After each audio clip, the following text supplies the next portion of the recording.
기독교인들만이 경전으로 생각하기 쉽지만 꼭 그렇지만은 않다고 생각해요. 성경은 사실 특정 종교를 넘어서 인간과 인생의 근원적인 문제를 깨닫게 해주는 책이라는 생각에 마음을 열어볼 가치가 있는 것 같아요. 성경의 첫 부분에 있는 에덴의 이야기에는 인간의 근원적인 문제가 어디서부터 비롯되었는지를 알려주는 상징적인 의미가 있다고 보는데요. 하나님이 먹지 말라 하신 선악과를 먹고 사람에게 가장 먼저 온 변화는 눈이 밝아져서 벗은 줄을 알게 되었다는 것이지요. 그래서 무화과 나뭇잎을 엮어서 부부 사이에도 경계를 만들었지요. 그리고는 벗은 것이 두려워서 하나님을 피해 숨었다는 이야기가 이어지고요. 즉, 사람 사이에도 신과 인간 사이에도 분리가 생긴 거예요. 왜 벗은 줄을 알게 된 것이 선악을 알게 하는 나무의 열매를 먹은 결과일까요? 그 열매를 먹으면 반드시 죽을 것이라는 것이 하나님의 말씀이었는데요. 그런데 그 열매를 먹도록 유혹한 사탄의 말은 결코 죽지 않으리라는 것이었죠. 서로 반대되는 이야기를 한 것인데 누구의 말이 맞는 것일까요? 하나님이 반드시 죽으리라고 한 사형 선고는 영혼의식의 죽음이라고 생각해요.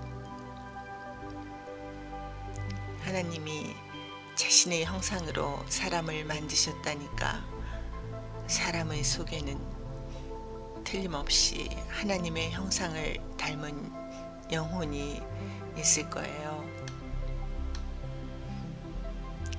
그렇다면 영혼의식은 신의 속성인 사랑과 평화 같은 미덕의 속성일 거고요. 하나님이 반드시 죽을 것이라고 한 것은 우리 안에 이 신의 속성을 가리키신 것이 아닐까요? 사탄이 결코 죽지 않으리라고 한 것은 악덕에 속하는 육체의식이라고 할 수 있을 거예요. 육체의식이란 육체의 삶을 유지하기 위한 모든 욕망과 정욕과 애착, 애고, 분노 등과 같은 의식이라고 할 수 있겠죠. 영이신 하나님은 인간의 영혼에 주의를 기울이고 사탄은 인간의 육체에 주의를 기울인다는 것을 유념한다면 이해할 수 있을 것 같아요. 선악과를 먹은 후 아담과 하와는 하나님의 낯을 피하여 동산 나무 사이에 숨지요. 그리고는 벗었으므로 두려워하여 숨었나이다 라고 하지요. 벗었으나 벗은 줄을 의식하지 못하고 하나 되어 살던 아담과 하와는 이제 서로 타자가 되어 자신들의 잘못의 책임도 상대에게 전가합니다. 금지된 열매를 먹은 결과는 벗은 줄을 알고 인간들 사이에 또 인간과 신과의 사이에 벽이 생기고 서로 사자가 되었다는 것이죠. 그렇다면 벗었다는 것은 영혼의식을 벗었다는 것이고, 그것은 곧 육체의식이 살아난 것이라고도 할 수 있을 거예요. 그것이 타락이라고 할 수 있을 거고요. 또 영혼의식에서 벗어난 결과는 경계심과 두려움이 생겼다는 것이죠. 이 경계심과 두려움이 모든 죄의 근본이 되는 것이지 않겠어요? 서로 분리되어 있다는 의식이 경쟁을 하게 하고, 그로 인한 시기와 질투, 분노, 미움 등이 이어져서 그것을 바탕으로 살인에까지 이르는 죄를 범하게 되는 것이잖아요.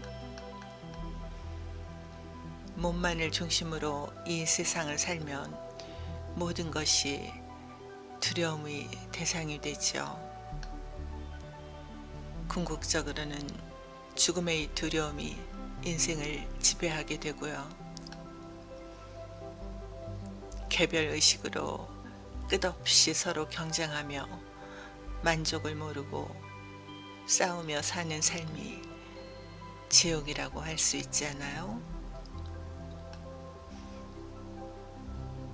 가져가지도 못할 것을 위해 평생 욕심부리며 사는 것이 두려움으로부터 벗어나고자 하는 눈물겨운 투쟁인 것 같아요. 이 두려움으로부터 해방될 수 있는 길은 애초의 하나됨과 순수한 영혼의식을 회복하는 것이라고 생각됩니다. 사람끼리 분리, 신과의 분리의식에서 갖가지 악이 파생되지요.